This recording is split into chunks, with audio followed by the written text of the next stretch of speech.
All right. Good morning, everyone. I am Tay, as she let me know, as she let you know. I know what my name is, I guess. Um, you can call me Tayanna, Tay, whatever works best for you. Like Kelsey said, I am a boudoir photographer and educator.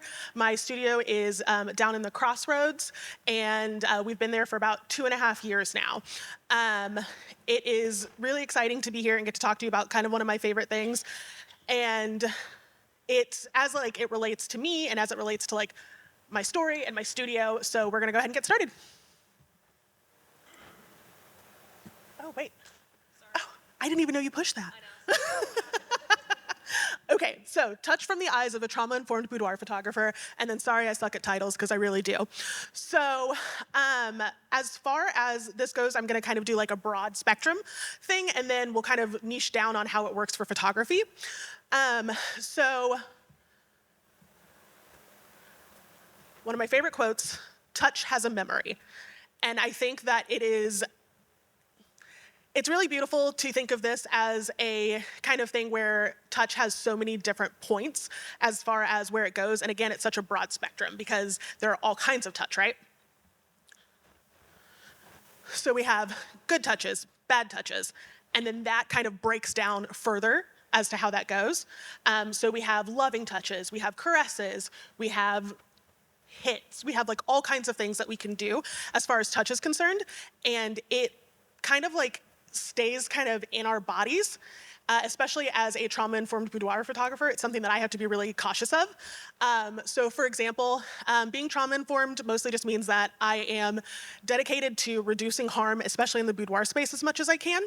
So when it comes to our studio specifically, we have a few things that we always want to make sure of. So I always ask before I touch anyone in any way, shape, or form.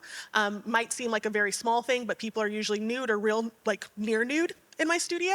So making sure that they know that I'm coming up behind them or asking them if it's okay if I tuck in a tag or fixing somebody's thong. And it's very intimate being in someone's space like that. And until I think you experience a boudoir session, it's really hard to kind of vocalize how much that means, especially in a space where I try to get boudoir photos done every year just so I can know what my clients are going through, and it doesn't matter how many times I've been naked in front of people, it's just extremely vulnerable and beautiful. So every person and every touch is different, and I think that's another big reason why I try my hardest to make sure that if I am going to be in someone's space, they understand what's going on through my eyes, my lens, and that they are always prepared. I do something else special that I really like, which is I have a questionnaire for when people come into our studio. And it is basically asking, is there anything that I should know up front about, do you have any triggers as far as being touched, as in being posed? Is there something that I should know before you're in my studio, and I can make sure that the environment is the perfect way that it needs to be specifically for you? Because I could go up and touch somebody and adjust a strap, and it means nothing to them. But I could go and do the same thing, and I have a client in my space that's a victim of domestic violence, and coming up on them too quickly or touching them in a way that they aren't ready for can be devastating, especially in my space where it is already so vulnerable. I don't take that for granted that people come in and have their own stories to share, and some people do and some people don't. I've had people come in and I have the best time with them, and we laugh and we smile, and then I leave, and then I get a message back telling me that they're grateful that I just took the time with them, and that they will tell me that they just went through something incredibly tragic and personal, and that being in a space where they were honored and heard and celebrated went really well for them, and that they appreciate it. And that's basically the biggest compliment that I can be given, is that I made somebody feel safe.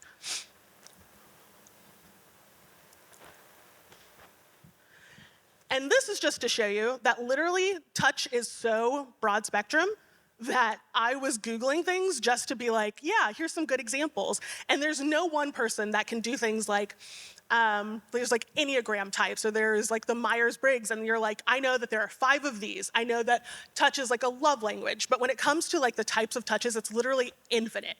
And that tells you how personal that it can be between people and with ourselves.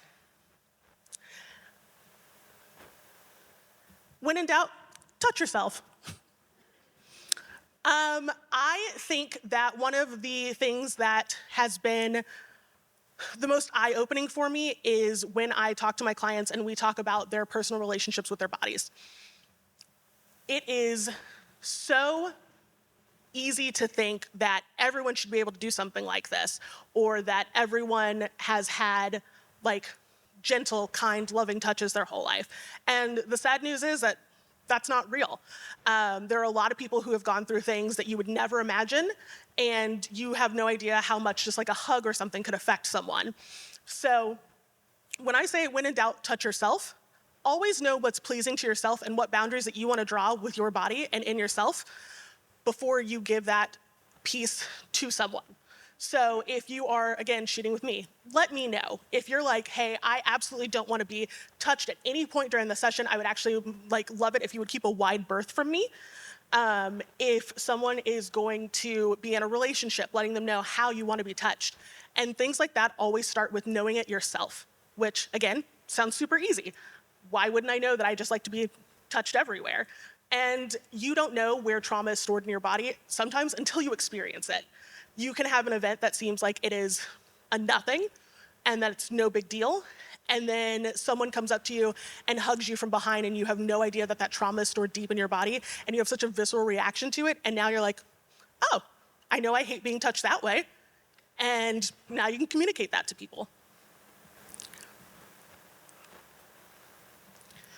So what I want to really kind of drag home here is how it works with touch specifically in my photos.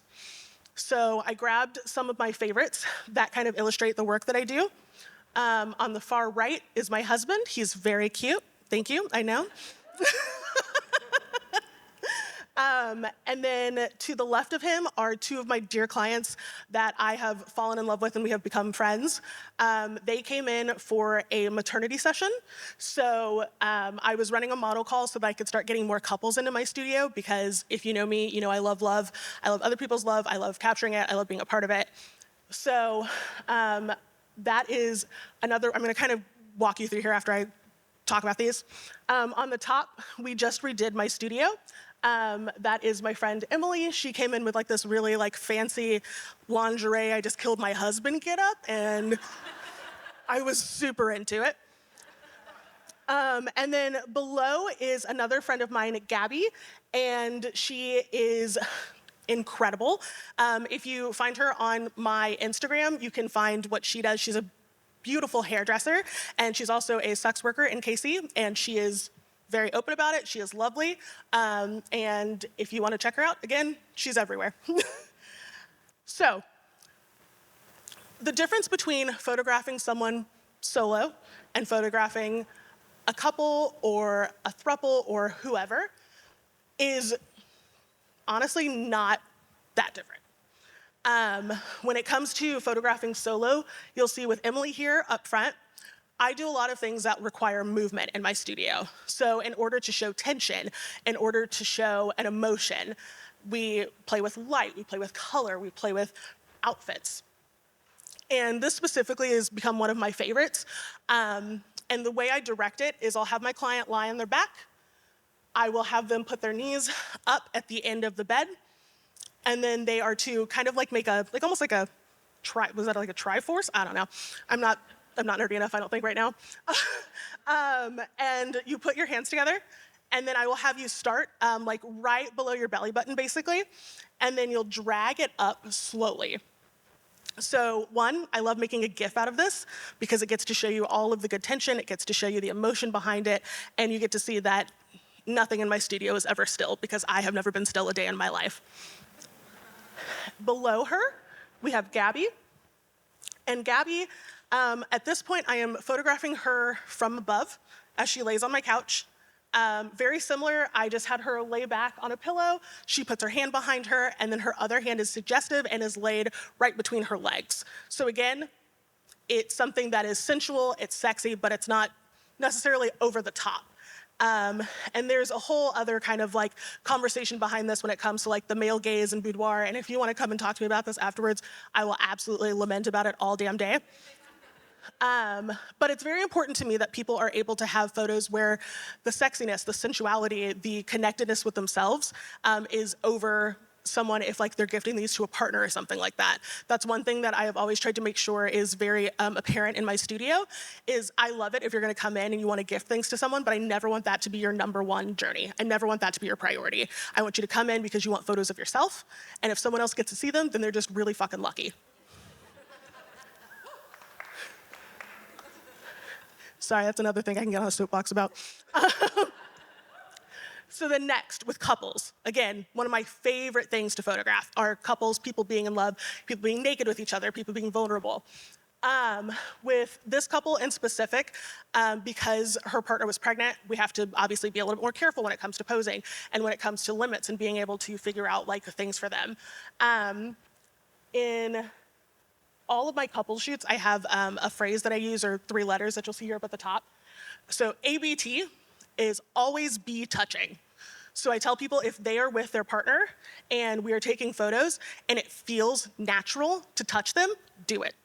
There is no way that you can do this wrong. If I put you in a pose where you're cuddling together on the floor and you're like, oh, you know what? We actually cuddle a little bit more like this, and you like guide your head into somebody else's lap a different way, or you are finding yourself in the perfect place to just kind of like cop a feel behind, that's what I want you to do. It's a safe space to cop a feel. And then far right with my husband, again, we are using tension, we are using shapes, we are using his very cute little tattoo or freckled shoulder here. And it's, again, all about movement. So in this, we are seeing him like touching and like pulling up his pants, and I had him run his hands like over his shoulders, and again, just trying to show movement and show things and let you know what it was like in that moment. Sometimes I do feel like it can be easier with couples than it is just with an individual person because, again, you're in a space with someone that hopefully you feel safe with. It's with someone who knows the way your body responds. It's someone who has been through all of these things with you and who knows you intimately. When you're by yourself, it can be scary. And that's also why in our studio, we try to have a safe kind of like space. I always have someone in the studio, or most of the time, I have someone there who does things like social media and things, but they're also making sure that you are comfortable. They are checking in on you, letting you know, like, you look great, there's nothing to be nervous about. Do we need anything? Do we need rosé? Do we need a couple minutes to just decompress? And that's very important because, again, we want you to feel safe, we want you to feel loved, and we want you to feel heard. So, when it comes to touch, there are infinite possibilities. There are ways that you can feel safe, there are ways that you can do harm, there are ways that you can literally make a difference in someone's life just by a single touch. And I think that's super important. And I feel like this was the perfect venue to bring it to, and I'm really excited that I was asked here, especially about Boudoir, which is something that I can talk about for 25 years. But I promised I would keep this pretty short so that I could answer any questions that we might have. Kelsey, are you gonna come up, or do you want me to facilitate? Bless you. I'm also gonna grab some water. Got you. Please. Oh, there's 2. I know we have a second mic. We have a second? Yes. Thank you, Tay. Thank you so much. That was short and sweet. So we got a lot of time for questions, which is awesome. I have a few, and then we'll open it up to folks. You brought up that you could talk for like ever about the male gaze and boudoir, and I kind of want to give you the chance to step on that soapbox. So I'm just going to leave that open-ended. Will you share some thoughts on that? Yeah. So before I am too deep into what is it, like the she, woman, like hater man club, whatever that is, I don't want anyone to think that that's like what's happening here necessarily. But I do think in general, boudoir photographers have a responsibility when it comes to our jobs. I feel like a lot of people are like, oh, I can make like a shit ton of money and all I have to do is stand around naked chicks all day, score. And like, that's just not true, and it's irresponsible. So when it comes to anyone, I feel like you have to take this very seriously, and you have to do things like try to minimize harm in your space. And even if that's not going and getting your trauma-informed certificate like I did, it is knowing limits and boundaries. So when it comes to the male gaze and boudoir, everyone, when they think of boudoir, thinks of the 70s and 80s and like the pinups and the corsets and the like legs kicked up or like the heel in the panties. And that is just, that's not a thing, at least not anymore, really. It is a thing where we are able to take our feelings and our empowerment and shape them into something that's useful for us. So when we do boudoir for a partner, when we do it for anything that isn't kind of like self-induced, it can be really hard to kind of get out of like that male gaze icky place. And I kind of implore you to check out some boudoir photographers of like all gender and kind of see what feels right to you. Being able to pick a boudoir photographer is so intimately important because of the things that you learn from people and how they do things. But there are photographers, and usually they are men, who are like, oh yeah, come like get in this G-string and pose on this Ferrari. And it's mind-blowing. Or like, we're just like, my favorite thing is to point out that there are people who keep putting women in cereal baths with like milk. And my pH balance could never. And it's absolutely incredible.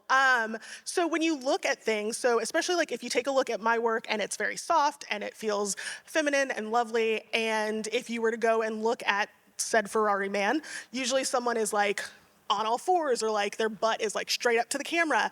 And it's more about sexuality than it is about empowerment or loving ourselves. And I'm not saying that if you take those pictures or if you have a male boudoir photographer, that is necessarily how that works. There are several male boudoir photographers who I think have earned their place like in respect, and they're incredibly helpful and honest and upfront and responsible, but not many. So yeah, that's just, I feel like it's very important and it's something that needs to be said. So do your research, please. And if you're in doubt, talk to somebody that you love and respect who is also an artist, and usually they will help. Awesome. Okay, I have another question. Yeah. Not to cut you off with the clapping. Please do that. You talk about being trauma informed, and I know you definitely can't teach us everything you learned in your certification, but what are some takeaways you can give us as like the average person to be trauma informed about touch in our everyday lives with the people that we're surrounded with? Absolutely. So when I went through my trauma course, there were a few kind of like core things to keep in mind, and it's consent, safety, and collaboration. So you always want to make sure, again, like I said, I will ask somebody before I touch. I'm not going to touch a single hair on your head without making sure that it's okay. When it comes to safety, I make sure that they know what their options are. So if you need to leave the room, if you need to tell me to take a step back, or maybe I need to leave the room because you need to take care of something, that is 100% fine. And I want to make sure that everyone knows that you are safe and you are able to do that. And that's something that you can extend to friends, to family, to relationships. And collaboration, make everything feel like it is between the two of you and that there's no one who holds the power here. I am the person with the camera, but that does not mean that I am the decision maker in this room. So when you come into my space, if you need the time to do whatever, you tell me and I'm going to listen. I think it's important to note that I am not a cheap photographer. I am an investment, and that is because I have done things like taken the trauma-informed certificate course. I have all kinds of knowledge from like what at this point 6 or 7 years of doing this, and it's because I want to make things safe and I want to make things special and I want to make your experience different. So when it comes to day-to-day things, it's mostly about being mindful, right? Making sure that you read people, or if you can tell like somebody's uncomfortable, or if you're about to be in a situation where you know it could be dicey for someone, letting them know that they are safe to leave, they are safe to do whatever else they need, because their comfort is what is most important to you over your own feelings. Beautiful. Thank you. Okay, I have one more. I'm sorry. I promise I'll let other people ask questions. But with the topic touch, and when we talked about it at the beginning of how like we've kind of hungered for touch after a pandemic that has left us very separated. I know I've thought a lot about like I don't often touch myself or get in tune with my own body, but how do you like center yourself physically and interact with your own body, and what are some touches that like we can do with ourselves? Yeah. Okay. So I'm going to get a little PG-13. And I'm going to say, I think that one of the most important things that people don't think about enough is please just jerk off. Like, hell yeah. I think people underestimate like how important that is for you to like know your own power and to know the things that your body likes, like I said earlier, and like how the way things move and do things like that. So one, please do that and teach other people how to touch you because they're not going to know unless you say something really. And two, I think that especially people who are fat women, like myself, it is super important sometimes to just be grounded in the moment and take time. Like I will hug myself, I'll like play with my own stomach like while I'm laying someplace. And it's just because I don't want to think of my body as the enemy because it's not.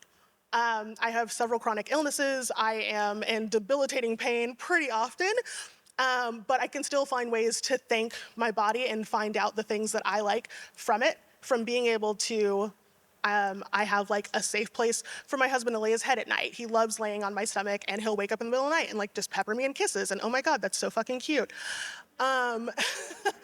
And there are times when it is just like something as simple as grounding myself. I love therapy. I'm in therapy. Good for me. Woo. And one of the things they taught me, especially I'm a person who has really a lot of trouble sleeping, and grounding yourself and like just giving like little taps like on your leg or like across your chest is something that can make things so much better for you, and it keeps you kind of in tune with your own wants and needs. Beautiful. All right. Does anyone have any questions? Yes, Skippy. Ooh, Mike in the crowd. I feel like this is like Maury. Thank you so much for today. Yeah. Very important and amazing discussion. Something that came up for me is I think some of us in this room are freelancers, full-time freelancers potentially. I'm wondering, because of what your specialty is, have you had to say no to clients for very specific reasons, considering what you do? Ooh, that's a good question. So I've never straight up turned somebody down. And I don't necessarily know that I would. I do have people very often, I actually had somebody this week who slid into my DMs and was kind of giving me like a rundown on why they wanted a boudoir session. And if your decision to have a boudoir session is ever rooted in fixing something, please do not have one. It's not going to do that for you. So I will lay that out if someone like comes to me and they're like, oh, I'm having like all these body issues and I think I'm disgusting and like I just don't have, I think like a space to do it, but I think like doing this will fix it for me. It's not going to. And then in fact, it could go the opposite direction. It can really harm your journey with your body. So you want to be very careful about the reasons why you come in. I also think that when it comes to the thing that I don't think people think about is the fact that you come in, we more times than not have never met before, and being naked in front of someone, even if you're like, oh, this is no big deal, I swam in high school, or I did all of these things where I was already naked in front of somebody, it is very different. I am asking you to be very present. I am asking you to come into a space and move your body in ways that maybe it is not used to. And I think that as responsible as I want to be in having you in my space, I want you to still kind of like take that on yourself as well, that you aren't trying to come to me for a reason that is going to leave us both disappointed and upset. Thank you.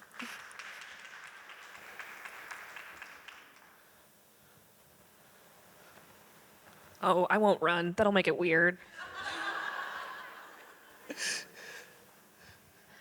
Kind of related to that point, I know, I mean, women in particular, I'm sure men as well, have body issues. Or I guess I'm just curious, do you get a lot of people that come in and say, oh my gosh, don't photograph my butt, don't like, or do you sort of quell that fear early on and say like, every part of you is beautiful and I mean, how do you sort of deal with people who have issues about certain parts of their body, or I just had a baby, or I'm not as skinny as I was in high school? Like, how do you kind of deal with that? Yeah, also a great question. Ooh, I love this. Okay, so as far as that is concerned, I try to cut that off before you ever come into my studio. People who book with me usually are following me on social media where I am not quiet about the things that I believe in and the way that I want my business run. So I don't run into it a whole lot. If it does happen in my studio, which again rarely ever happens, I will tell you that we are going to take a break, and then you're going to have to say a couple nice things about yourself before we start going again. Because we can't do that. In my space especially, I am about emphasizing our, I don't want to say our flaws, but our flaws. And I'm not going to hide anything. So if you have a belly, I'm going to be all up in there taking photos. If you are someone who is like, I hate it because I'm hairy and it's embarrassing. And I'm like, oh, cool. Well, your tattoo looks really cool under all that. And so now we're getting a close up of it. And it's not me being malicious, and it's a fine line to walk between trying to do what's best for someone and forcing them into a place that's going to cause more of that trauma that we talked about earlier. But I really try to toe that line. And honestly, especially with the way that my business works, if you don't like a picture, you don't have to buy it. You don't have to look at it ever again. But I'm going to take it, and I'm going to show you what you look like behind my eyes and probably the eyes of people that love you. And it's hopefully going to help that a lot. Thank you for your question. That was great.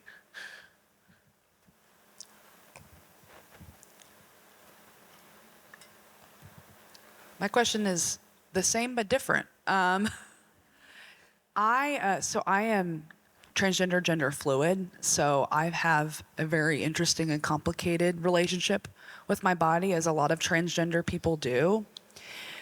So that's why, as I was younger, and maybe other people, I don't have almost any pictures of myself.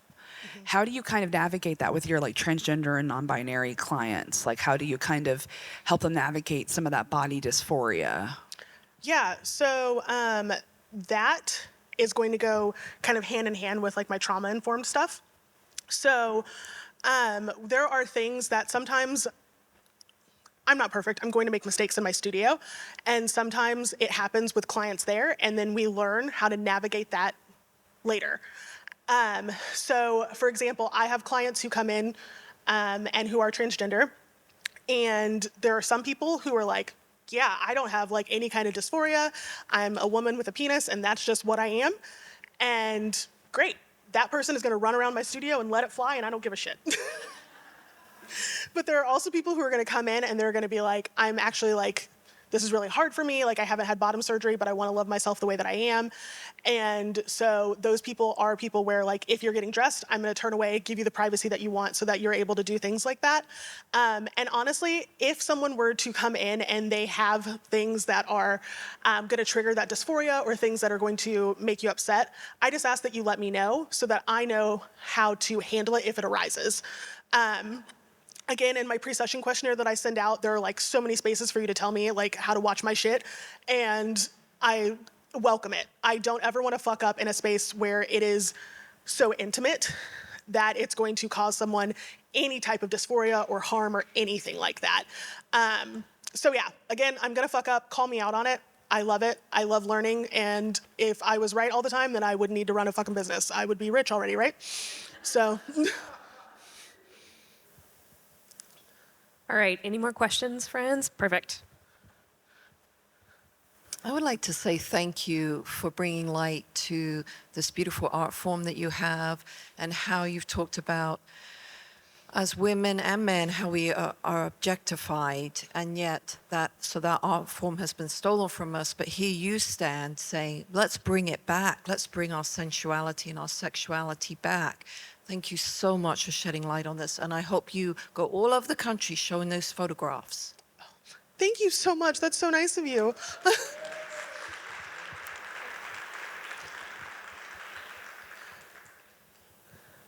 Aaron? No, it's fine. Keep making her run. It's really funny. It's great, thanks. I love what you said about photographing everything, photographing people's flaws, not flaws, but everything, anything and everything. So do you have, I imagine you approach like retouch with a very intentional focus. Do you retouch anything, or do you have like specific thoughts about your retouch practice? I love this. I was like, what kind of questions are people going to have for me? These are great. Okay, so this is another thing that really ties into my philosophy as far as photography goes. I don't really retouch. I have the skill set that I could, and I think that is doing a disservice to my clients to make them look anything like anything other than how they came into my space. There are photographers in Kansas City that I will happily send you to if that's what you want to do. I don't think that it is bad for someone to want that. I do not think that it is wrong for somebody to want that. I'm just not the photographer for you.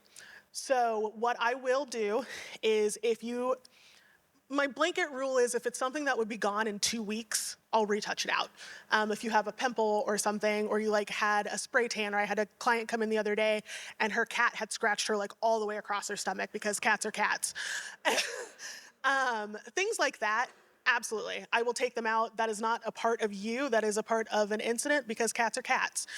And I want to make sure that people have what they want and are able to have the experience that they want while not compromising like what their natural beauty is. And I'm not saying that in a like, you look way better without makeup on, sweetie, kind of way. Like, I mean it. I feel like being able to see your stretch marks and being able to see cellulite and the way things move and photograph against the light is super important. And I think that when I start smoothing skin and making you look 30 years younger, or someone who actually has had a nice night's sleep, then if that's not you, that's gonna look weird. All right, I'm in the back. Sorry. I think we have time for one more. If someone wants to do, perfect. Thank you so much for this. This has been so cool. The one thing that I'm wondering is you can pick anything, right? You can pick from the whole world the things that you want to turn your eye to and your camera to and give your life to. So why did you choose Boudoir, or did it choose you? Oh, you're trying to make a bitch have feelings. Okay. All right. I have a very complicated relationship with my own body. I grew up very thin, waifish, one might say. And I started going to therapy, I got put on medication, and I gained weight rapidly. And there was a time in my life where I thought, like, I was same height I've always been, about 140 pounds lighter than I am right now is what I look like in high school. And there was a time in my life where I thought to myself, like, if I ever weighed like any more than I do right now at this moment, I would rather die. And it was something that had been ingrained in me because I was seeing my mom do like Jenny Craig and Atkins, and she's like doing a lot of like Tae Bo every day, trying to do anything that she can to look smaller.